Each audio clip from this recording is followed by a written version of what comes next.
Corn has quite a bit of variability. It's expensive, and it can vary $50, $60 a bag. Myself and my neighbors as a group have always priced it out as a group, and that helps us save a few dollars. We have to remember, in fairness to the dealers, if they're providing technical support and they're bringing good people in to help you out, okay, I can handle an extra $10 or $20 a bag if they're doing that for me. So what goes in the front of them comes out the back end. So when they're out swath grazing, they're spreading their own manure. You know, when you get a big pile of bales in your yard, you know that for the winter you're going to feed bales. With what we're doing, we stick handle through the winter to find the best path. That's the magic of that beef cow, is she can adapt. It is more complicated, absolutely is more complicated, but it's lower cost. Guys up north, they're probably using the bale grazing system or standing corn. Where down here in central Alberta, we've got softer winters, and the swath grazing works for us down here. Anything that you don't have to start up a tractor for, or put silage in pits, or use any machinery is an advantage some way or another.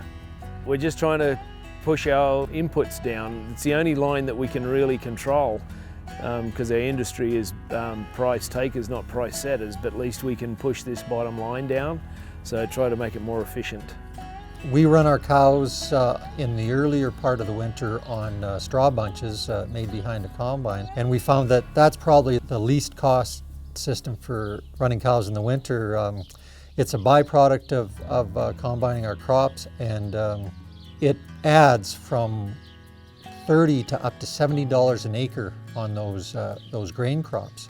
And it's very simple. It's almost so simple that people don't believe that it works that good. Fertilizer was minimal in the early years because I did my own farming. Once we started getting custom farming done, they came in here and doubled and tripled the fertilizer rates and kind of scared us. It was like, man, that's a lot of money. But we went from 100 cows an acre to 220, 230. So far it's paid to put the fertilizer on. We're getting way more grazing days. You'd have to get a rake out to find what's left in our swath. There's nothing left out there. We have made them clean it up, and when they're done, we feed on that land, and they go back and pick whatever they can get. If we have a fault at times, it's been that we've tried to make it too clean. The cows, they can lose a little condition if you're pushing too hard. Yeah. And that's been a fine line. We've lived through some pretty hard years, and we've had to make the cows work darn hard for us some years. But that's how we're still here, I guess. In the fall time, once the harvest is done, we'll generally roll the cows and calves into anything that's been combined already. Once those cows come off the native pastures in the fall, then it gives them a little bit more rest, which will give us more grass next year on those pastures. So it's a pretty cheap way to graze cows on the stubbles for 6 to 8 weeks each fall. In this day and age, the cost of land is quite high, and the ability for us to grow anything on it is pretty tough to make a real payment on the cost of the land. But as what we've found is this is the crop that has probably returned us the best value. I mean, and we're not doing big acres. When you figure out what it's costing us per day to graze a cow on triticale, it's by far the best crop we grow from a return on investment. A lot of what we try and do here is low cost.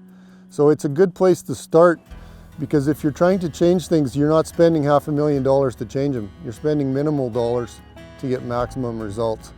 The system here has pretty much been based on our cheapest resource, which has been renting pasture. We've been able to rent extensive summer pasture, but by doing that allows us to bank more of our pasture at home for this winter use, and that's really worked quite well for us. The savings, even if the feed is the same, the biggest savings is you're not harvesting it for them, they're harvesting it for you. And I think if you add the manure spreading in there, the no bedding, and that fact that they're harvesting that crop, that's where your cost savings are. I think if you can pull it off, it beats every other game going.